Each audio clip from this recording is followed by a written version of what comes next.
praise God. Isang mapagpalang umaga sa ating mga kapatid. Amen. Amen. Hey. Maraming salamat muli sa Panginoon. Tayo po ay luminako sa ating bayan Panambahan upang patuloy na mag-aral ng salita ng Panginoon. At sa patuloy na pag-ingat sa atin, maraming salamat sa Panginoon. At okay, tayo po yung mga sa Panginoon. At pamunahan ng ating kapatid na si Brad Eric. Amen. Hey.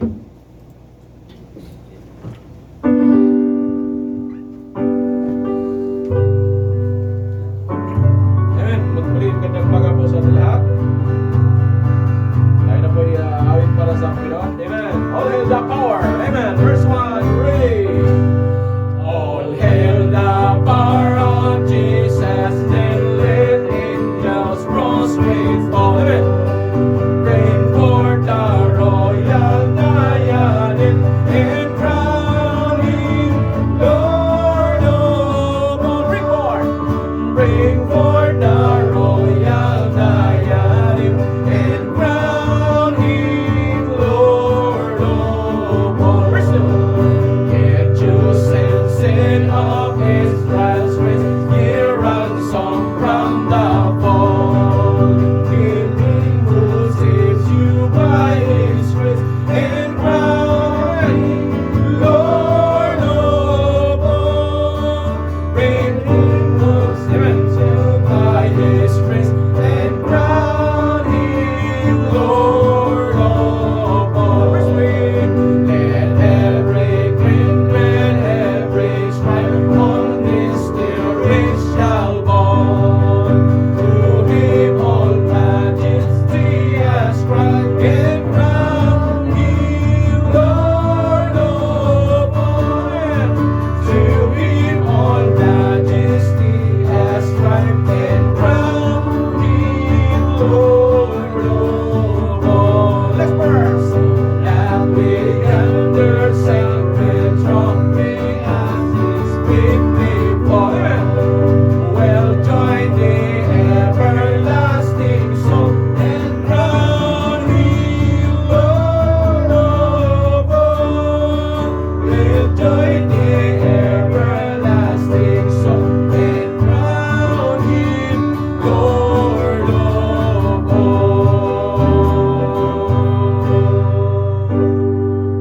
And then next song, Make Me a Blessing. And then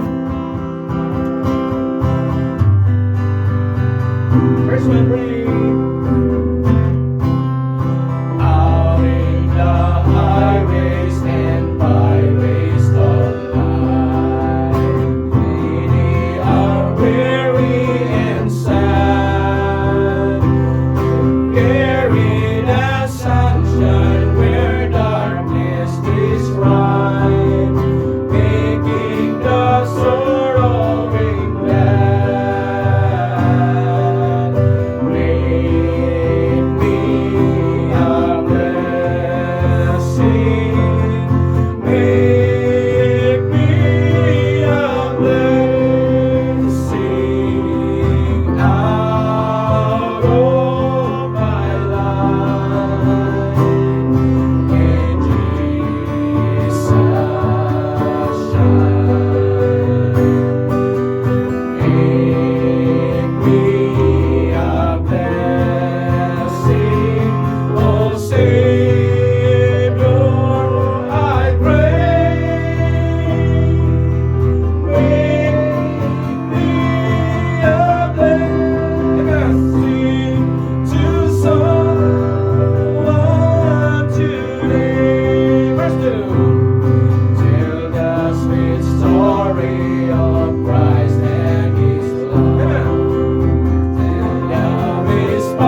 Ay, tayo po yung maghanda na sa pagkinig sa ng Panginoon. Amen. Hayaan niyo po muna basahin ko isang verse. Yes. Sa Romans 15, verse 4. For whatsoever things were written aforetime were written for our learning, Amen. that we through patience and comfort Yes. of the scriptures might have Amen. hope. Amen. Amen. Tayo po yung mandala sa ating mga website live. Patuloy tayong magkinig sa tanang Panginoon at ating ihati sa atin ng ating walang kasawsawang tuturo sa atin ng ating pastor. Pastor. Amen. Yes. Are you happy today? Amen. Amen. All right. It is always a blessed to be in the house of the Lord, mga kapatid. Amen. All right. At salamat sa Panginoon at salamat sa araw na pinagkaloob sa atin. Though kakaunti lamang tayo, but still the presence of God is in the midst of us. Amen, mga kapatid. We'll pray patuloy sa ating mga kapatid na nanghihina. Okay? We don't know kung ano pinagdadaanan nila. So ipanalangin natin, no, na manumbalik sila, mga kapatid, sa paglilingkod sa Panginoon. Alright? Okay. So tayo muna yung manalangin before we start. Our Heavenly Father, once again, Lord of God, we thank you, O Lord, for today that you have given to us once again. We are here to study thy words and to listen thy words, Panginoon. We ask forgiveness, O God, for all the sins that we have committed against you, and cleanse our heart, Lord, that we may be worthy today to hear thy words and to receive thy words, O God. And bless all of us here. Bless also our brethren and families. And to those who watch us in our FB page, we pray for them, O God, that like us, they together learn thy words, O God, and always guide them and bless them. And all these things we thank you and we pray in the precious name of Jesus Christ, our Lord and personal Savior. Amen. Okay. Sa pagpatuloy ng ating pag-aaral about the canonization of the Bible, okay, I hope sa ating pag-aaral about the canonization, you understand what does canonization means. Okay? Dahil napaka-importante yung the canon law of the Bible, mga kapatid. Alright? Alam naman natin that there are lots of groups, they are using another kind of books aside from the Bible, and yet they believe that their faith is based on that books na meron sila. And we are blessed, mga kapatid, that our books, our Bible, the King James Bible, underwent into a thorough measurement that is called canonization of the Bible. And remember, when we are talking about canonization of the Bible, the first or the people that is able to check or to measure the scripture, if it is really a scripture, is sino? Yung mga Hudyo, based on their tradition with the Lord, kung paano nila masabi na itong librong ito ay tama po yan, totoo po yan, the writers of that books are credible, and the contents of that book ay nakakapagpabago ng salita ng Diyos, and there is authority, and the acceptance of the books, and then the last one is the inspiration of the books. Okay, so again, what are the four barometer if we are talking about canonization of the Bible, or the four barometer or the four test in the canonization of the Bible? Number one, sa ating pag-aral, ano yung apat na testing para masabi natin na ang Biblia ay tama? Number one, the writer. Kalimutan na. Sabi na nga ba ni Pastor, ano rin Pastor, pag hindi nila kayo magsulat, makalimutan yung next week yan. Okay? Ano yun? Writer, acceptance, contents, and inspiration. Ilanggit ko na kanina lang. Huwag niyo kalimutan yon. Okay? Now, bigyan kayo ng isang libro dyan. Ito ang basihan ng aming pananampalataya. Basahin mo, napakaganda. Pagtingin niyo, Confucius. Ano gagawin? Tanggapin niyo ba yan? Yeah? Alright? Bakit? Kasi alam niyo kung bakit, no? Mga Hudyo dapat, kaya nga mga Jewish scholars ang nag-canonize ng Bible, eh. Okay? Bakit? Kasi sila mismo ang nakaka-experience about their God. Okay? The God talks to them. The God of this universe, the creator of this universe, talks to them. Di ba? And show His power, His wondrous power, and His majestic. Di ba? Pinakita sa kanila yan eh. Kaya sila mismo magsabi, hindi yung mga Gentiles. Tayo, mga Gentiles, we only experience because we accepted. No? Okay? At naunawaan natin sa pamagitan nila, tayo ay nagpapasalamat na tayo po ay nagkaroon ng kaligtasan. Amen, mga kapatid? Even of the hardness of their heart, tayo ay nagbe-benefit sa katigasan ng ulo nila. No? Tama? So, ganun yun, no? Okay. So, ano yung apat na barometer? Importante yan. The writer, the content, the acceptance, and the inspiration of the Bible. Okay? So, now, ang pinag-aralan natin last week ay about the proofs for canonical authority of the Old Testament. Ang mga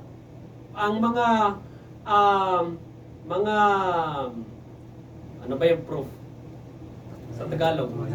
Patunay. Oh, yan. Ang mga patunay na ang mga libro noong unang panahon was canonized, and there is authority of the Old Testament. Bakit? Bakit may authority? Because because of the reverential placements of the books. Reverential means yung pagrespeto. No? Kaya nga tayo sa pag-aaral natin salita ng Panginoon, habang lumalim tayo, dapat pala ang Biblia natin ay hindi kung saan-saan nilalagay. Okay? Alright? Kundi nilalagay natin sa tamang lagayan. Kasi sa unang panahon nga, yung law ng Diyos, yung scripture, okay? Nilalagay doon sa tabi ng Ark of the Covenant. This is how Israelites give reverence of the Word of God. Okay? This is how this is how Israelites or the Jews give high respect, okay, of the Word of God. Alright? Sa paglagay pa lang, alam mo na kung saan nila nilagay. Hindi na kung saan nilalagay. So sa atin naman, dahil binabasa natin, lagay natin sa ating mga kwarto. Hindi lang kung saan lagay. Nilagay mo doon kasama ang mga sapatos. Oh. Nangangamoy sapatos tuloy pa ang Biblia mo. Dapat lagay mo doon sa tamang lagayan kung saan doon ka mag-aral. Amen ho ba mga kapatid? Okay? Then, ano pa ang ginawa ng mga patunay na kung saan may authority talaga ang Biblia. Okay? Oh, sa Old Testament. Oh, nilalagay sa sanctuary. Okay? Tabi ng Ark of the Covenant. Ano pa? Oh, yan yung mga Pangalawa, the recognition of the authority of the book. Anong recognition means? Ni-recognize mo, tinanggap mo. Okay? Hindi ka nagre-resist na ito talaga ay libro ito. And then, sa pagtanggap nila mga kapatid, ang mga Israelites, kung paano nila tinanggap yung or recognize nila yung otoridad, no, ng Biblia o ng Scripture in the Old Testament. Alright? Binabasa po nila yan publicly. For what purpose? For our learning. Okay? Para matuto tayo. Binabasa nila yan. Sa panahon natin ngayon, ito po ay pinipreach natin. Tinuturo natin. No? Yun po yung how we recognize the Bible sa atin, sa panahon natin. Sa panahon nila, during the Feast of the Tabernacles, ay binabasa nila publicly. Bakit? Lagi natin sinasabi, para matuto tayo at makaalala tayo sa salita ng Panginoon, okay, ay dapat binabasa natin lagi. Okay? Dahil pag hindi pala natin binabasa lagi, makakalimutan natin next week. Okay, kita niyo? Oh, next week, tanungin ko ulit yung yung test of the or the barometer of the Canonical Bible. Makalimutan niyo na naman. Huwag niyo kalimutan mga kapatid. Okay? And then, sa panahon nila, binabasa po nila during the Feast of the Tabernacle. How many feasts in the Bible of the Israelites? May 7. Okay? There are 7 feasts in the Bible of the Jews, yung mga Hudyo. Okay? At yan po ang mga sumusunod doon sa Leviticus chapter 23. Okay? Yung the feast of the Passover. Passover, yung ang Passover meaning doon sa Egypt when God when God saves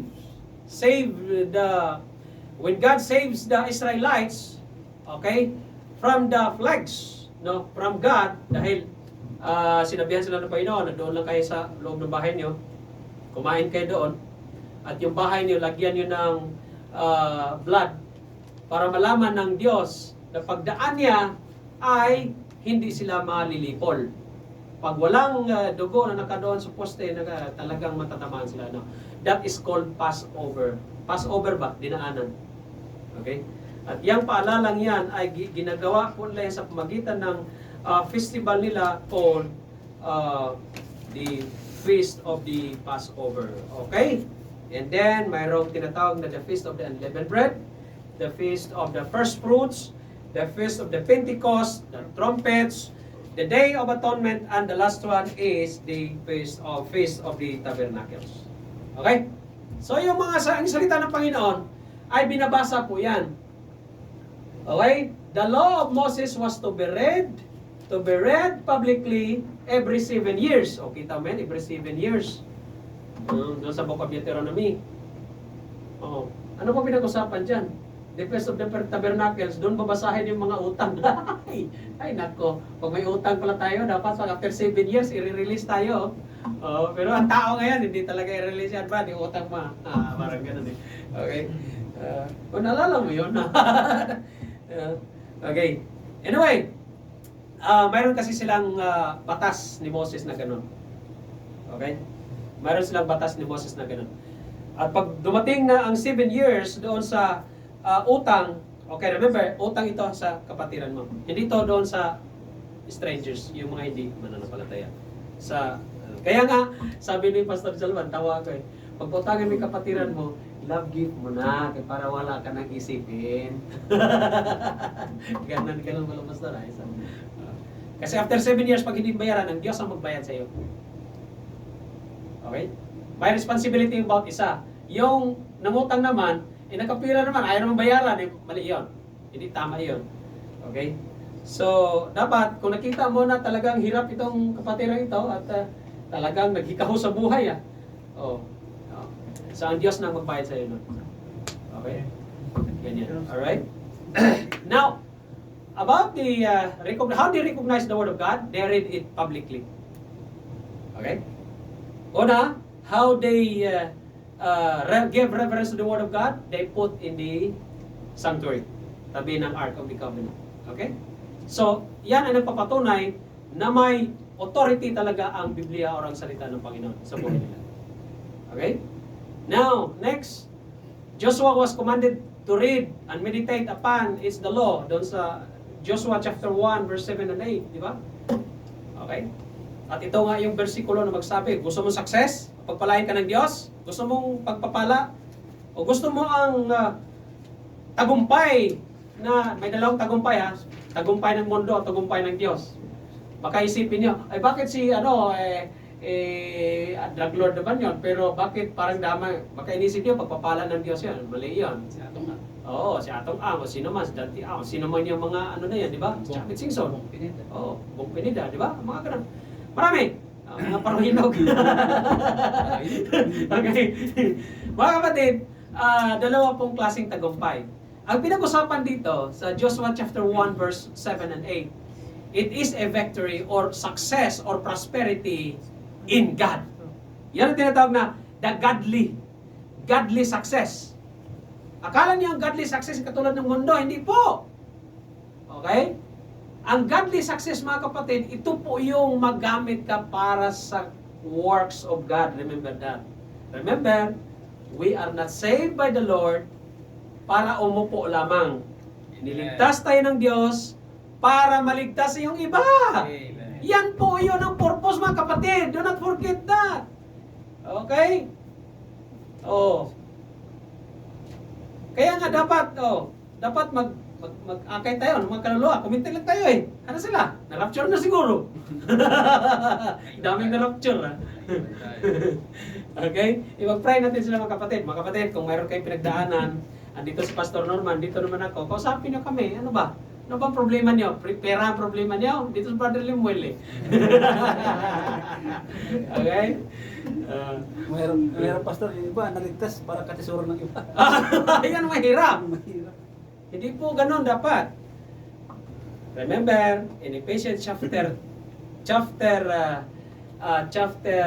Ephesians 2, okay, Ephesians chapter, buksan mo nga dyan, right? Ephesians chapter 2, verse 8 and 9. Tingnan natin. Anong sabi doon? Ano niya na lang, quote, for by grace are ye saved through faith. Okay? 8 and 9. And that not of yourselves. It is, anong sabi dyan?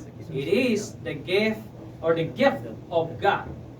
In verse 9, not of works, lest any man should boast. Naligtas ka sa magitan ng pananampalataya. For what purpose? In verse 10. Anong purpose doon? For we are His workmanship. Workmanship meaning out of that saving process, mga kapatid, created in what? In Christ Jesus unto good works. Yan. And part of that good works is for you to follow God's commandment. And what is God's commandment? That you may save others. In Matthew chapter 28 verse 18 and 19. O, di ba? Or Matthew 28, 18 to, dito, 18 to 20. O, di ba? Yan ang commandment ng Diyos eh.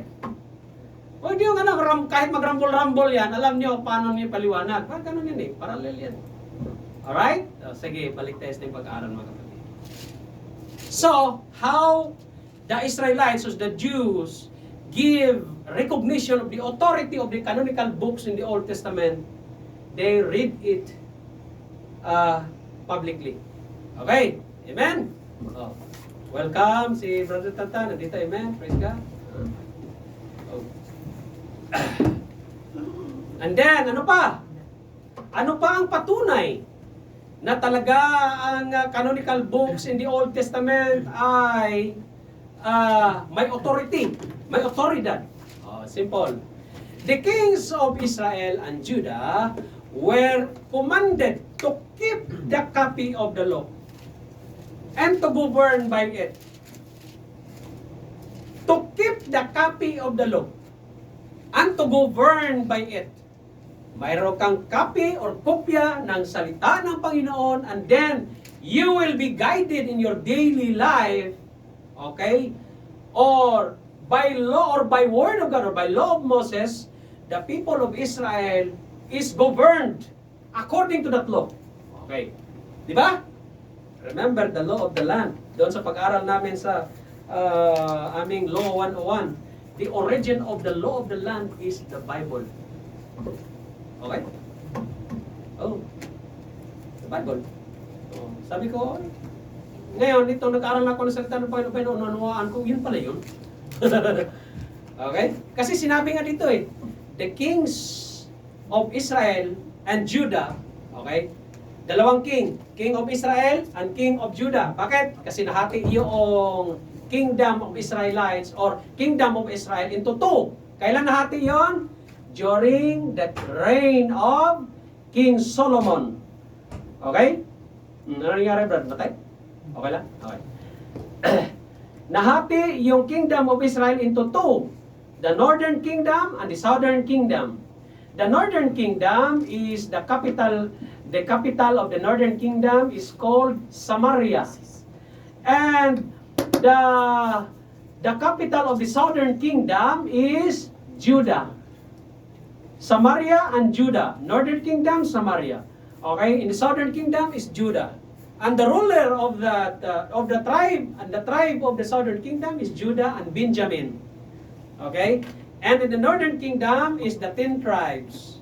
Okay, huwag niyo kalimutan yung history natin kasi importante yan mga kapatid. Okay? Alright? Yun yung pinagharian ni King Solomon and down to the last king of Judah after the Babylonian captivity, si King Jehoiakim. Okay? So mga kapatid,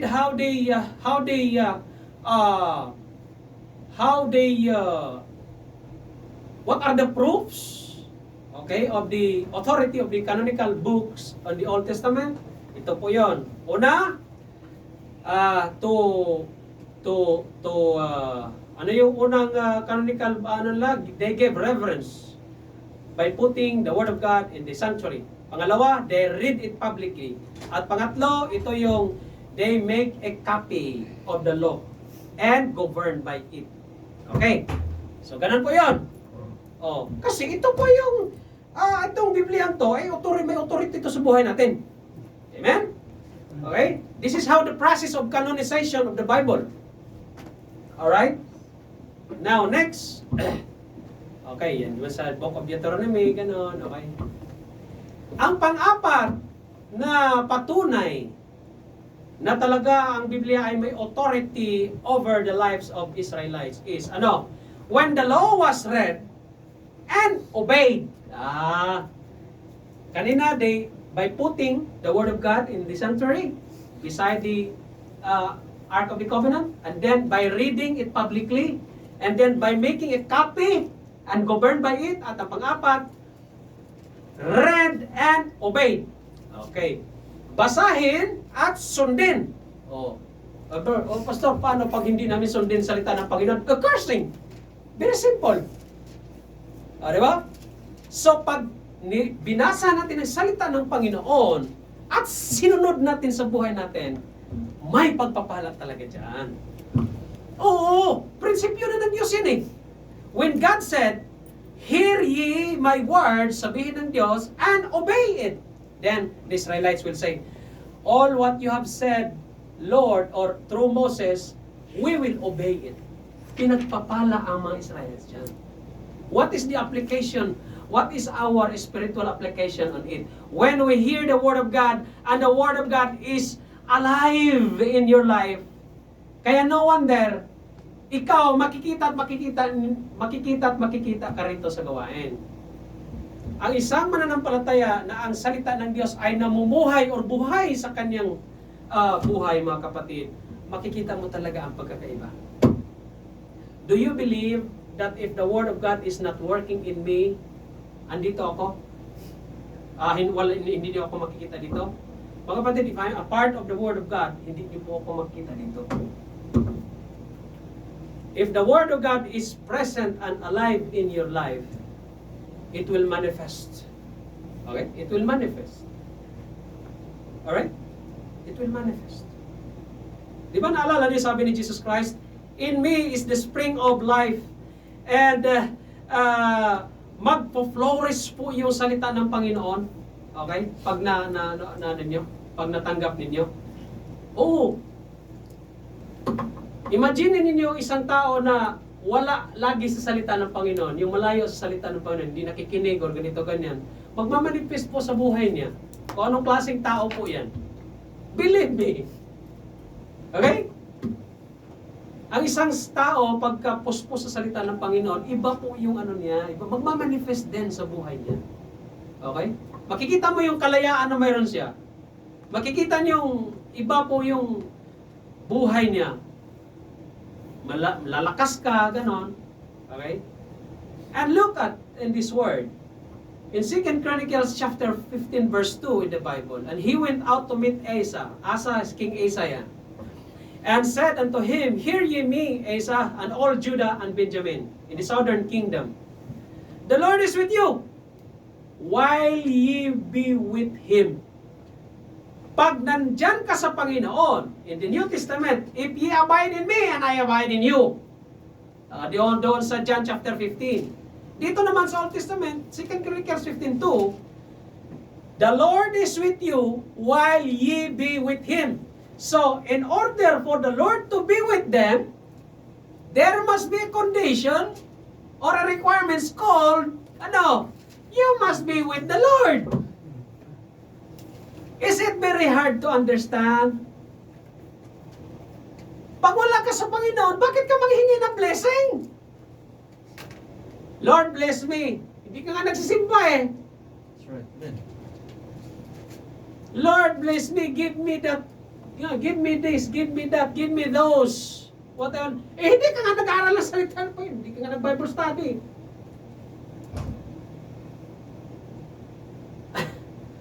Can you see can you understand? Oh. Mga kapatid, ang salita ng Panginoon, if it abide in you, it abideth in you, ang sabi ng Panginoon sa John chapter 15, ask what ye will, and it will be done unto you. Napakaliwanag, very simple principle. Okay? Oh, kahit ikaw ay dadaan sa matinding pagsubok, but if ye abide in the Lord, you will see the blessings. Bakit? On the first place, the Word of God has the authority in your life. If you have the authority over the Word of God, do not expect that you will be blessed. Read and obey. Basahin at sundin para may blessings. Pag nanghina ka, may revival. Ganun ang revival eh. Di ba pag nanghina ang isang mananampalataya at nagsimula siyang lumapit sa Panginoon, na-revive siya. Tama? Na-revive siya. Pag nanghina ka at patuloy kang lumalayo, lagi nating pinipreach yan, dalawa lang ang taong lalapitan mo. Pag lumayo ka sa Diyos, may isa kang taong nalapitan dito. Sino yun? Si Satanas yun. Kasi lumalapit ka na lumalapit sa Kanya eh. Lumalayo ka sa Panginoon eh. Dapat lumapit ka sa Panginoon para makalayo ka doon. Subukin ninyo, lumayo ka sa Panginoon. Di ba kayo malalaman mo na lang na wala ka nang pinagkaiba doon sa mundo? And God said in Romans chapter 12, be ye transformed and do not be conformed in this world. Tama? Tama mga kapatid? O tatamaan na talaga? O pastor, tinamaan mo na ako eh. Okay. So, anong una?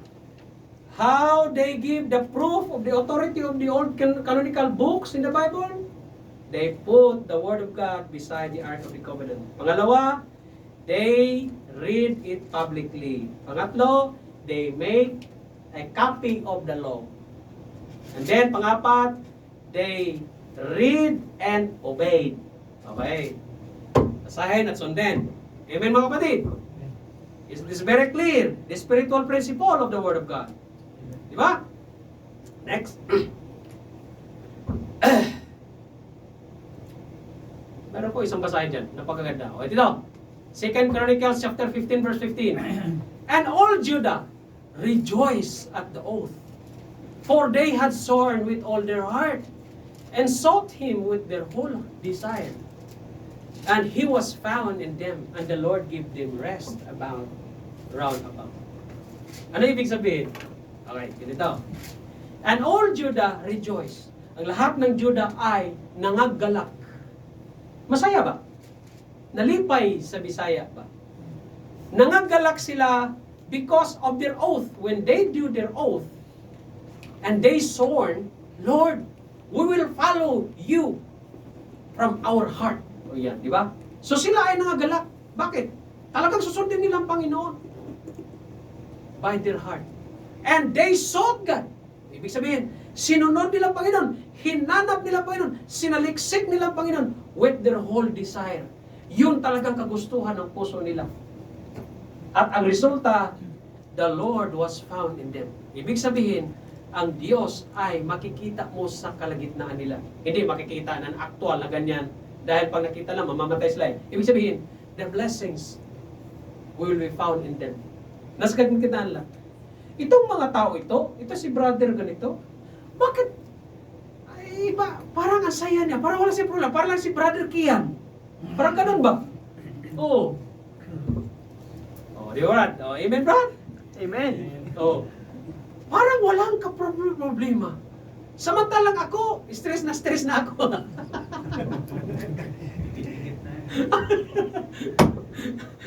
Di ba, Brad? I mean, we are talking here reality. Do not be offended. Okay? Parang ganun, kasi ganun talaga. pag may Panginoon ka, kapatid. Amen. Okay? Is it hard to understand? If God is with you, He will not forsake you, He will not leave you. Remember, even God will use the unsaved people. Remember that. He will use the unsaved people, yung mga hindi ligtas, gagamitin ng Diyos yan para mapakain nga yung anak niya. Oo. Alright?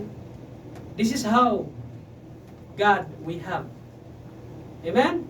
Oh, they desire. At binigyan sila ng rest. Rest from war. Rest from war round about them. Yan ang ibig sabihin lang. Sa ibig sabihin ng Diyos. Okay? Ganon. Sa buhay naman natin, if God is with us, He will give us peace. He will give us peace round about.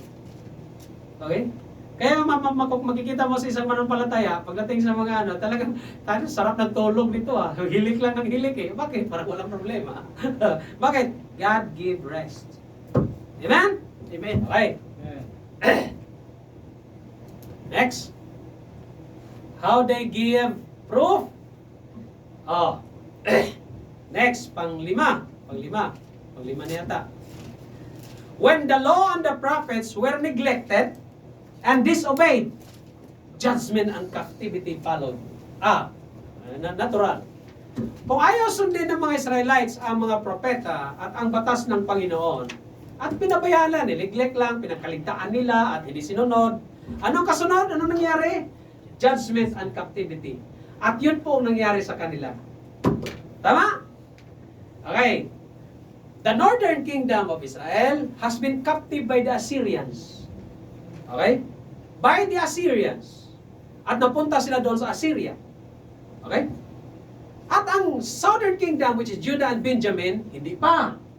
Dumating din ang pagkakataon sa panahon nila ni Jeremiah when Prophet Jeremiah lamented for Judah. What happened?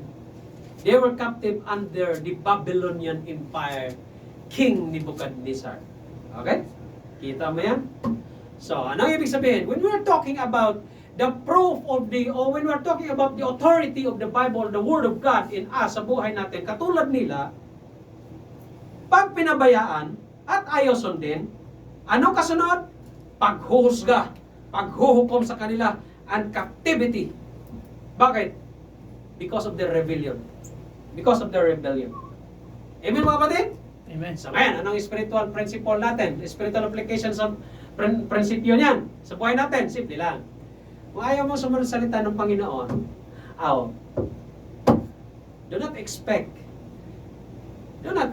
na ganun ang Diyos eh. Pagka ayaw mong sumunod, pagka ikaw ay isang anak na sutil suwail, ang Diyos po ay hindi po umakyan, hindi po pabayaan Diyos. Remember, God is love and God is also a God of justice. Alright, what does it mean? When you got sin before the Lord and you are stubborn, the Lord God will punish you. Will chastise you. Will chastise you. Okay, ano yung chastisement sa Bisaya? O sa Tagalog? Yung chastisement means, yung disiplinahin ka ba? Yeah? Di ba pag disiplina mo, makita mo doon sa labas, mayroong iiyak-iyak dyan na bata, tapos may nanay. Di ba may makita mo, sister, pag may bata na umiyak, bibigay mo ito, ganito, ganito. Tapos ikaw naman nanay. Tapos ikaw naman na nakikita, maggalit ka na. Ingay ng bating ito. Tadyakan ko ito ngayon. Pero hindi mo pwedeng gawin. Hindi mo anak eh. Saan disiplina doon? Yung tatay niya. Tapos, kita mo ngayon, ganunin na nanganyak. Anak yan. Tadyakan mo ba? Ganon. Lapuhin mo talaga. Bulas-bulog yung anak mo. Hanggang ganon ka na lang. Bakit? Ang mag-chastise niyan, yung anak niya, nanay niya, tatay niya. Ganon din sa Panginoon. Ang Panginoon, if you're really the son of God or the children of God, pag dumating sa punto na matigas ulo mo at nagkasala ka, ang Diyos po mismo bilang yung tatay ay papaluin ka. Pastor, bakit siya hindi yan pinapalo? Mawalan mo sa hulog. Hindi, anak ng Diyos yan eh. Amen. Right, amen. Bakit ka mag-expect na, Lord, paluin mo rin yan. Bakit ako lang pinaparo mo? Sabihin, panapalo, inutusan mo pa ako. Inutusan mo pa. Ano naman yan? Saan ka makahanap ng anak utusan yung tatay? Makita niyo mga kapatid, very simple analogy, di ba? Very simple illustration, right? Di ba? Oh. Amen? So, the law and the prophets were neglected, pag pinabayaan, pinaligtaan, ano kasunod? If you disobey, judgment and captivity. And that's what happened to Israelites. Amen? Next. Oh, kita mo? Sinabi doon, no? 3 years because of your rebellion. Because of the rebellion of Judah and Israel, they will be captive for how many years? 3 meaning 20 times 3. 20, 20, 20, 60 plus 10 or 70 years of captivity. And then, ibalik sila ng Panginoon. Bakit? Nagsisisi din sila eh. Ibalik sila ng Panginoon sa Israel. After 70 years. Kasi ang Diyos, He works out in His favorite numbers, 7, 70, because it is a number of perfection. God's number yan eh.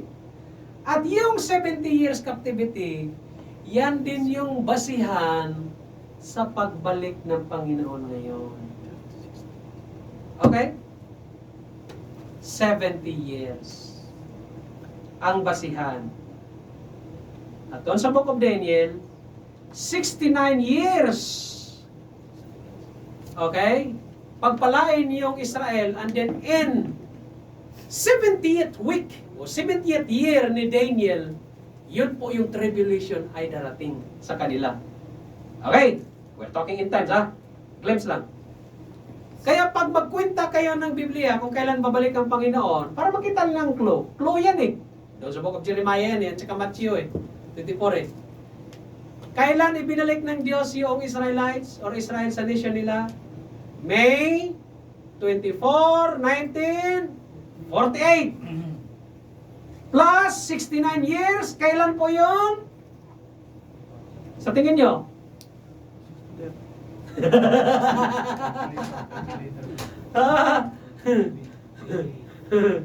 Anyway, yun ang topic natin sa college. Sige lang. Oh, 1948 plus 60, I think 69. Kailan? Brad? 2000? Plus 7 years. 2018. Okay. Ha? Tama, 2017. Oh, plus 7 years. 2024. Oh. Lapit na. 2 years na.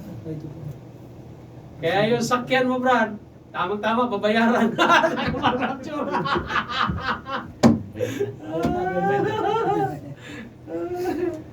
Alright, sige. Let's go ahead. Letter F. So ano kanina? Pag pinabayaan yung salita ng Panginoon, at yun sa wag sundin, nako po. Malalaman nyo na lang, pinapalo na pala ako, Lord, tawad, ganun ka talaga, sige. Sunod, the prophets were held in the same esteem and given the same respect as the law. Oh, they give high regard, high respect, high esteem sa salita ng Panginoon. Oh. They were held accountable. Oh. They were held accountable. Bakit? Sila, pag hindi nila sinunod ang salita ng Panginoon, wala silang respeto. Alam niyo, pag wala ka respeto talaga sa isang bagay, hindi mo, i-ignore mo yan eh. Parang asawa mo lang, pag wala kang respeto, i-ignore mo palagi. Bakit? Wala kang respeto. Lalo naman, pag wala kang pagmamahal dyan, yari na. Okay? Pag wala kang respeto sa salita ng Panginoon, you'll be held accountable and God testified against you. Can you imagine if the one will testify or the one will witness against your kabulastugan, against your stubbornness, against your no respect of the word of God, ang Diyos mismo. And that's what God did against the Israelites. Ano sabi niya? Yet the Lord testified against Israel and against Judah. Against Israel in the northern kingdom yun eh. And against southern kingdom which is Judah. By all the prophets and by all the seers. Yung mga leader. Prophets and seers, isa lang yan. Saying, turn ye from your evil ways. Turn ye from evil ways. Yung mga makasama na yan, turn ye. Huwag na kayo dyan. Sabi ng Diyos. And keep my commandments and my statutes according to all the law, which I commanded your fathers. Fathers Abraham yan. Okay? Fathers, panahon ni Moses. Okay.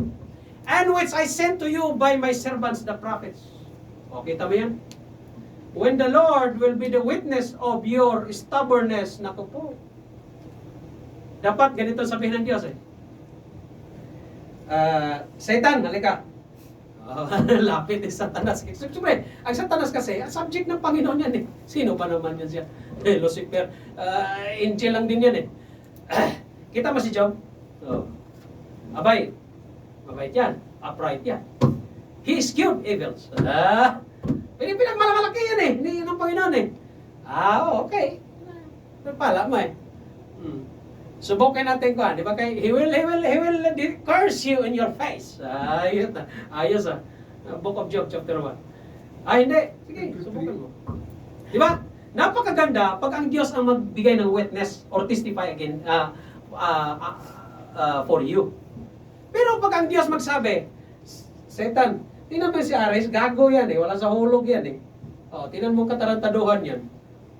Daming babae yan, ganito ganyan. Tingnan mo, pinagawa niya. Grabe yung minom yan, sugal yan. Bahala ka na dyan. Yari na, no? Yari ka talaga. Nakikita ninyo? Ayun yung mga nawawalan sa bungero. Sa bungiro ka ha? Tingnan mo nga sa bungiro nga, isa-isang pinangbibit-bit. Bakit kayo gano'n, no? Ano nangyari doon? Serial killer, hindi mahuli. Wala na huli yung mga pulis. Ano kaya yun? Bakit gano'n? May mga CCTV pa eh. Yung mga sa bungiro. Makasagot mga pulis na. Siguro ang mga pulis, yung mga nag-organize ng derby. Million! Sige, sabi naman ng isa sa bungiro. 5 million. Sige, matapang yung manok ng pula eh. Tinamaan, pambira, gumigiwang-giwang na, wala na. Tapos na, patay na. 5 million, saan ka pupunta? Siguro sabi nung, saan yung ano? Saan yung ang ano pa pag nasa ano ka, sa bungan, ang talas ng mga mata ng mga ano. Sa daming tao, kahit gaganyan nga lang siya. 1,000. Ganon. Paano na na-memorize yung mga mukha ng tao? Grabe! Pagdating, wala. Talagang okay. Pero pag ganun mo tapos umalis ka, saan yun si Aris? Tarantado yun. Wala yun. Bibit-bitin ko yan mamaya. Baka ganun ang nangyari sa mga sabongiro, no? Isa-isang nawawala. Kaya anong ibig sabihin mga kapatid? Huwag na kayo magsabong. Believe me, nakapatay. Mayayari talagang buhay niyo dyan. Alam niyo? Talpak ba? Nangyari kayo sa manok na pula. Grabe. Delikado, no? Go back sa ating pag-aaral. Pag wala kang respeto sa salita ng Panginoon, katulad ng mga Israelites, if there's no esteem means high respect, high regard, high reverence, parang ganun ba? The same respect of the law of God, pag wala, you will be held accountable. Amen? Okay, next. The quotations of the Old Testament passages by Old Testament writers demonstrates their acceptance of them as Holy Scripture. Ito yung sinasabi natin. Okay? Kanina, ano sabi natin? Kung sino po yung mga tao na makapagpatunay na yung Biblia mo o salita ng Diyos na yan ay totoo, ito po yung mga Hudyo.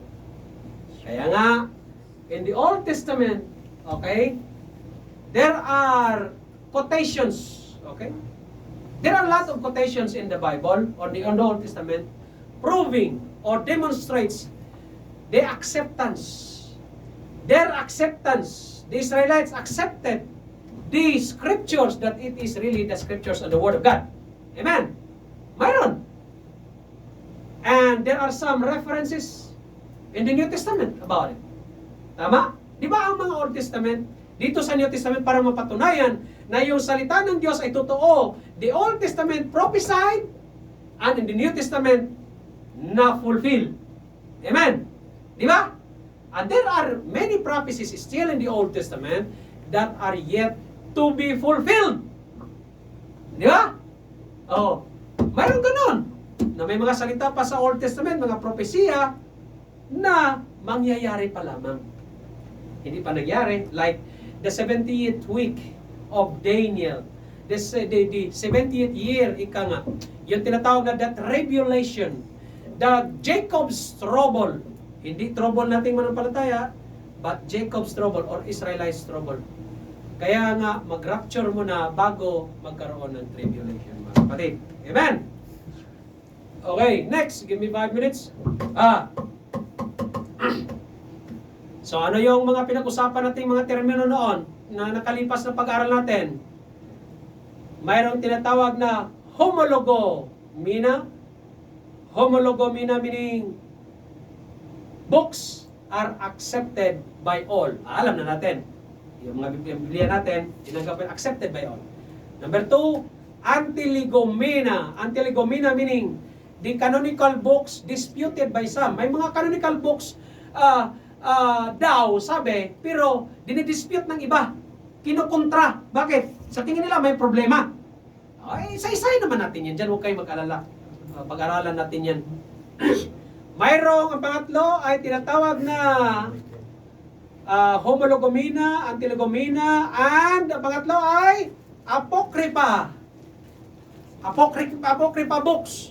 Meaning, these spurious books or yung mga bugos na mga libro, mga panulat yan, nakala mo, totoo, yan pala, hindi naman pala, ay accepted by some. Tinanggap naman ng iba.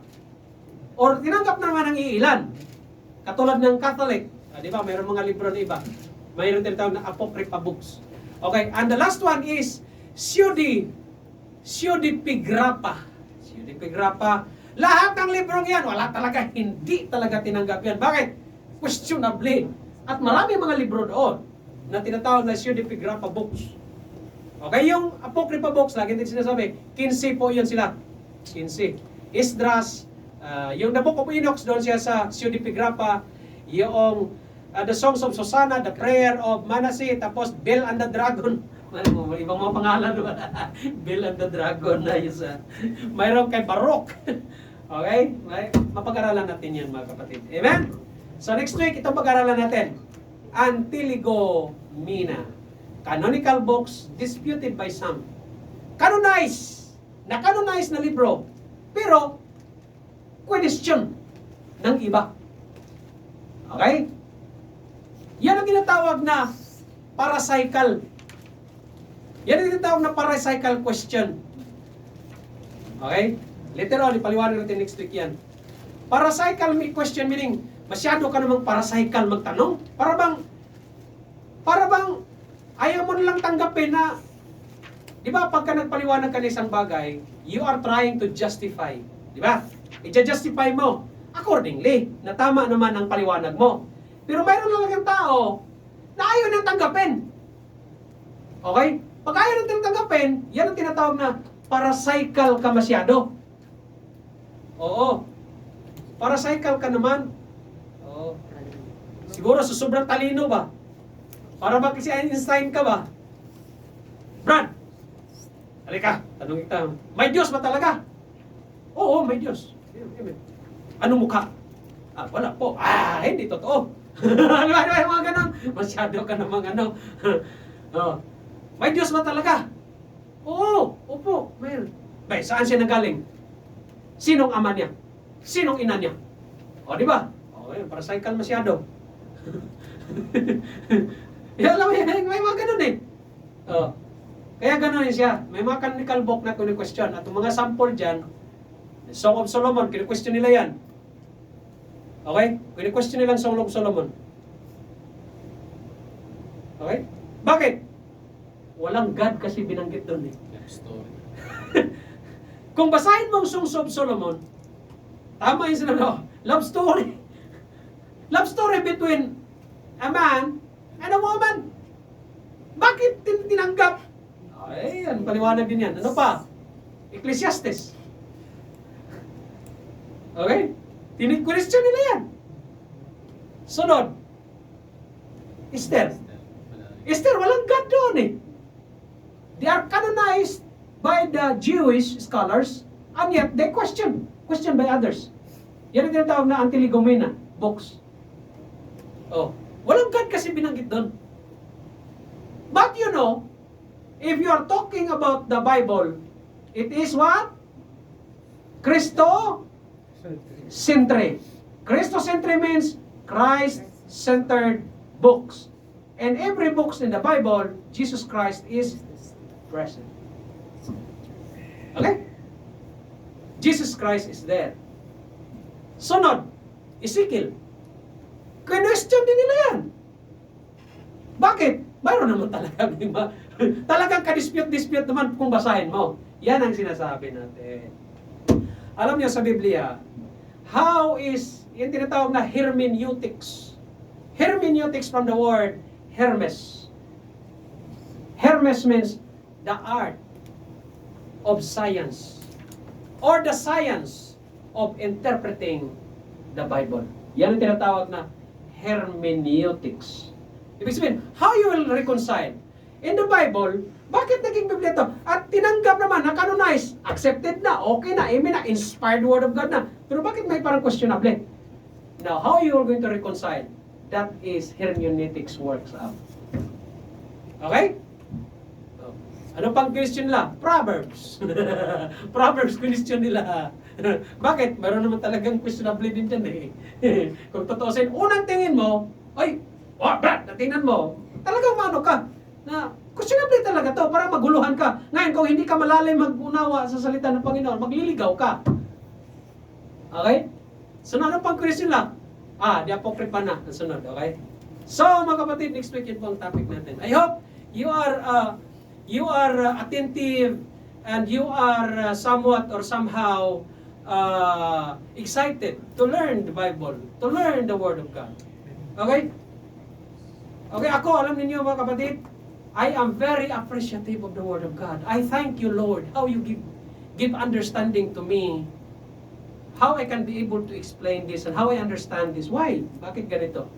I am very appreciative of the Word of God. To God be the glory. At ito, pag hindi niyo sunggaban, nako po, sayang naman. Okay? Learn the Word of God. Be the student of the Bible. Hindi yung casual reader lang. Brad, ano yung kaligtasan? Pagtanggap kayo sa Kristo. Amen. Yun lang nalalaman mo? For how many years? 10 years ka na Kristiyano? And yet, yun lang natutunan mo. Oh. Di ba? Alright. Amen? Amen. Okay, let us pray. Heavenly Father, once again, Lord, we thank you, God, for thy words. O God and O Father, please help us and give a heart unto each and every one of us, O Lord, to be excited in learning thy words, to be enthusiastic, O Lord, and energetic to study and to hear thy words. We pray to you, God, for all our brethren, that next time around ay makasama namin sila sa panambahan. Pagpalain niyo po kami, O God, while we are waiting for thy return. Help us, O God, in every day in our lives, and help us to resolve all our problems, our trials in life. And bless this church, O God, and so also our families. Keep us from sinning, keep us from evil, and protect us always. And bless us, O Lord. In all these things, we thank you in the precious name of Jesus Christ, our Lord and personal Savior. Amen. Amen, mga kapatid. Pray time. Good morning. Slide lang na. Ayaw. Patay na.